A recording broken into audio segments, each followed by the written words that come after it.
بانی P T I Imran Khan کے کارکنوں اور جو رہنما ہیں ان کے لیے جشن کا سما ہے، کیونکہ عدالت کی جانب سے توشہ خانہ 2 میں عمران خان کی ضمانت منظور کرتے ہوئے رہا کرنے کا حکم دیا ہے۔ بیرسٹر گوہر اور وزیر اعلیٰ خیبر پختونخوا علی امین گنڈا پور اس وقت اڈیالہ جیل میں موجود ہیں اور وہ بانی پی ٹی آئی سے ملاقاتیں کر رہے ہیں۔ کل بھی طویل ملاقات ہوئی بانی پی ٹی آئی اور وزیر اعلیٰ خیبر پختونخوا علی امین گنڈا پور کے درمیان، اور وہاں جو حکومت کے ساتھ مذاکرات ہیں اور دیگر جو معاملات ہیں، آج اسی کا تسلسل لے کر دوبارہ بیٹھک ہوئی ہے۔ اور عمران خان کے وکلاء کا کہنا ہے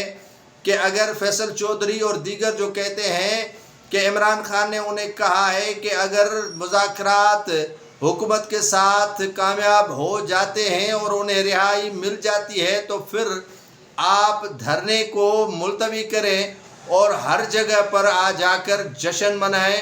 اور یہ کل تک جو ہے وہ لگ پتا جائے گا کہ معاملات کس طرف جا رہے ہیں۔ حکومت بانی پی ٹی آئی کے رہائی کے لیے سنجیدہ ہے یا نہیں ہے، مذاکرات میں سنجیدہ ہے یا نہیں ہے، یہ وزیر اعلیٰ خیبر پختونخوا علی امین گنڈا پور بیرسٹر جو گوہر علی ہیں وہ ملاقات کر رہے ہیں اور بانی پی ٹی آئی کو لمحہ بلمحہ مذاکرات سے آگاہ کر رہے ہیں۔ ذرائع بتاتے ہیں کہ پی ٹی آئی کے رہنماؤں نے یہ واضح کر دیا ہے بانی پی ٹی آئی پر کہ وہ بشرا بی بی کی قیادت میں چلنے کے لیے تیار نہیں ہے۔ آپ کا ہر حکم سر آنکھوں پر، لیکن بشرا بی بی اجلت سے کام لے رہی ہیں، ان کے ساتھ وہ کام کرنے کے لیے قطعاً تیار نہیں ہے۔ بانی P T I Imran Khan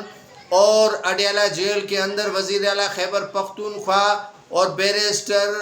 گوہر علی جو اس وقت چیئرمین ہے پی ٹی آئی کے موجود ہیں، اور وکلاء کی ٹیم الگ سے جو ہے وہ ملاقات کر رہی ہے بانی پی ٹی آئی سے، اور بانی پی ٹی آئی نے یہ احکامات اپنے وکلاء کو دیے ہیں کہ اگر مذاکرات کسی نیچ پر پہنچتے ہیں تو آپ جشن منائیں، اگر نہیں پہنچتے ہیں تو 24 تاریخ کا دھرنا دیا جائے گا اور دھرنے میں بھرپور شرکت کرنی ہے۔